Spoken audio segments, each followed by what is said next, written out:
वहिनी आवरलं ना सगळं? हो, आणि तू इथली काळजी करू नकोस, मी आहे, मी बघते. बरं, चला मी निघते, क्लासला जायला उशीर होतोय. वहिनी, तुम्ही नर्सरीत जाणं एकदमच बंद केलं ना? जोपर्यंत आईनं पूर्णपणे बरं वाटत नाही तोपर्यंत त्यांना मी एकटं सोडून कुठेही जाणार नाही. या घरची मोठी सून आहे, मला त्यांची काळजी घ्यायलाच हवी ना. तुम्ही असं का बोलताय? काही नाही ग, मला माझ्या जबाबदाऱ्या कळतात, एवढंच सांगायचं होतं मला.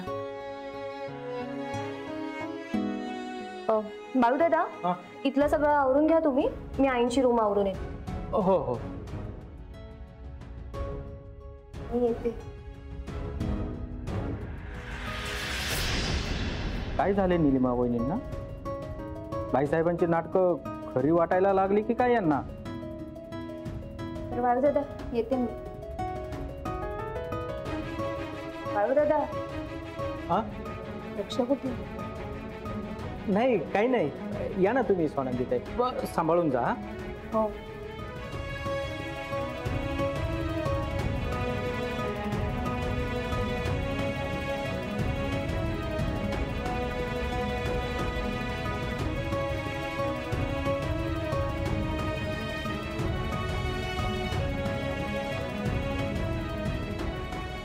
बाळू दादा, तिथलं सगळं झालं असेल ते शेवग्याच्या शेंगा सोलून ठेवा, आणि दाण्याचा कूट संपलाय, दाणे भाजून घ्या.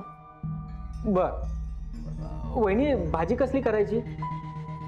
ते मी बघेन, तुम्हाला सांगितलंय तेवढं करा.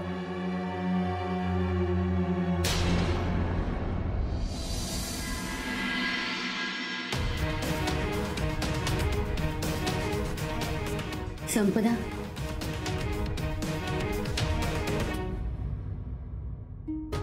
तुम्ही इथे काय वच्ची आत्या? तुम्ही यांना इथे का घेऊन आलात? संपदा बेटा, त्यांनी नाही आणला मला इथे, उलट आम्हीच त्यांना आग्रहाने इथे घेऊन आलोय. ललिताला तुझी माफी मागायची. कसली माफी? काय चालले तुमची नाटकं? संपदा, मोठी माणसं आहेत अगं ती, काही नाही तर त्यांच्या वयाचा तरी मान राख. नातेवाईक आहेत ते तुझे. मच्छी मावशी, राहू दे. नाराज झाली ती, या सगळ्या प्रकरणामध्ये तिचं घर तुटलंय. काय बोलताय तुम्ही? संपदा, तुझं दुःख कळतंय अगं मला. त्या दिवशी हळदी कुंकासाठी तुझ्या आईकडे आले होते ना, तेव्हा इतकी सुरेख दिसत होते सगळं तू, की तुझं आणि महेश सकाळी बिनसले हे लक्षातच आलं नाही अगं माझ्या. म्हणून अगदी सहज विचारलं होतं मी तुला, कधी आलीस, किती दिवस राहणार आहेस? सांग तिला, बोल, फोन लाव. इंद्रनील, काय बोलतोस तू असं? त्याची सख्खी मोठी बहीण आहे रे ती. पण तू आई आहेस माझी. तुला कोणीही काय बोललं तर मी सहन करणार नाही, मग ते कोणी असो.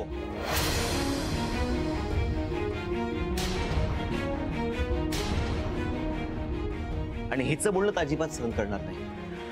इंद्रनील, बाळा शांत हो रे, किती चिडशील? बाबा नाही, आता खूप झालं, डोक्यावरून पाणी चाललंय. हे नाही सहन करणार मी, अजिबात नाही. मला इथून पुढे तिचं नाव या घरात ऐकायचं नाहीये.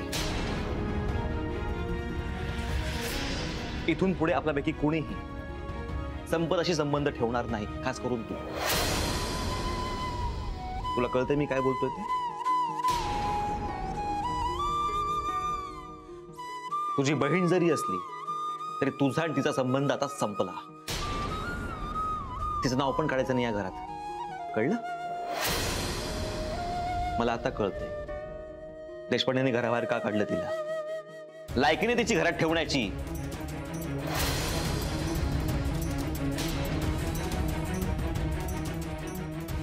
दीड दमडीची मूर्ख मुलगी आहे ती. आई तू काळजी करू नकोस. तू रिलॅक्स हो आधी. हा तुला बरं वाटतंय का? आपण दवाखान्यात जायचं का? हा नको. नक्की बरं वाटतंय का? इथे पडतेस का तू नीट? हा नाही बरं अरे आता.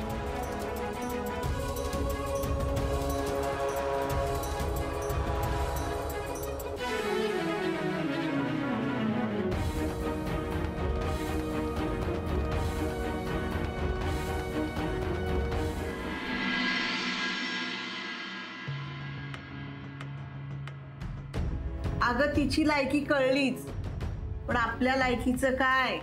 आपलीच मुलगी नाही अशी. शी. मला आशा होती हो की ललिताताई तिची माफी मागायला गेल्यावर तरी तिला आपली चूक कळून येईल, पण नाही, हिची मुजोरी संपतच नाही. आणि ही अशीच वागत राहिली ना तर हे कधीच माफ करणार नाहीत तिला. आमचं मात्र मधल्यामध्ये मरण. अच्छी आत्या फार विचित्र वागली का हो संपदा? विचित्र बाई ग, मला तर आश्चर्य वाटलं ललिताने हे सगळं कसं ऐकून घेतलं. माझा तुमच्यावर विश्वासच नाही, तुम्ही चांगल्या असूच शकत नाही, असं काय काय काय काय बोलली बाई. वच्ची आता काय करायचं ग? नाही म्हणजे ती तिचा अहंकार सोडणार नाही आणि वसंता आपली तत्व धरून ठेवणार. मी म्हटलं ना मधल्यामध्ये आमचं मरण. त्या दिवशी घरात पाहुण्या होत्या, समारंभ चालला होता चांगला, म्हणून मी तिला कडक धरली नाही हो. नाहीतर त्याच वेळी खोलीत नेऊन कोंडली असती ना तर हा सगळा प्रसंगच घडला नसता. बरं जाऊ दे ना, तुम्ही नका ना एवढं मनाला लावून घेऊ. मी पण होते त्या दिवशी, का स्वतःला दोष देताय? संपदा अचानकच सुरू झाली, आपल्याला काही कल्पना होती का? नाही नाही अच्छी आत्या, तुम्हाला आठवतंय समारंभ चालू असताना संपदा स्वानंदीला हाताला धरून किचन मध्ये घेऊन गेली होती? हो. तेव्हाच त्या दोघींमध्ये काहीतरी झालं असणार, त्याचाच राग काढला संपदाने.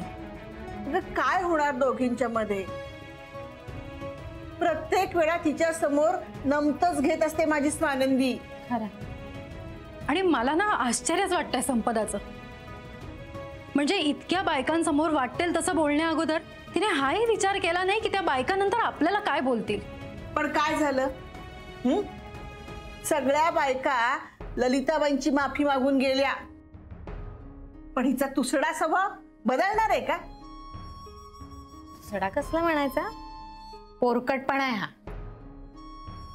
घर सोडून ना तिने स्वतःला शिक्षा करून घेतली. आता आपण मोठे आहोत ना, आपल्यालाच तिच्या भल्याचं काहीतरी करावं लागेल बाई. पण मला तर ललिताबाईंची कमाल वाटते. म्हणजे ती इतकं बोलली तरी यांनी ऐकून घेतलं. खाजवून खरूज काढणं म्हणतात ना, तसं केलं ललितानं. मी सहज बोलले असं बोलली खरी ती, पण ते बोलण्यामागचा सूर कसा होता तिचा? कुणालाही राग येईल असाच होता. अच्छे तू काही म्हणालीस तरी चूक संपदेचीच होती. ती आहेच ग. आता ललिताबाईंच्या मनाचा मोठेपणा म्हणून त्यांनी तिची माफी मागितली, तिच्या पाया पडायला गेल्या. शी, मला तर बाई मेल्यासारखं होतंय ग. सो देवाचे आभार माना, या सगळ्या प्रकरणाचा आपल्या स्वानंदीला काही त्रास झाला नाही. हा, आता महेश आणि संपदाला एकत्र कसं आणायचं ह्याचा विचार करावा लागेल. पण आता ह्यांना कोण सांगणार? यांच्या समोर तर तिचं नावही नाही काढू शकत आपण. महेश करेल ना ते सगळं. त्याचं प्रेम आहे संपदावर. तो जर या संदर्भात बोलला ना वसंतरावांशी, तर वसंतराव ऐकतील त्याचं.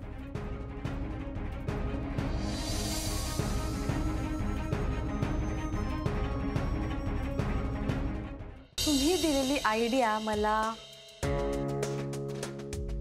आवडली. मला वाटलंच होतं तुला माझी ऑफर आवडणारच, कारण तुझी आणि माझी शत्रू एकच आहे, स्वानंदी. स्वानंदीचा सूड घेतल्याशिवाय मी शांतपणे नाही जगू शकत.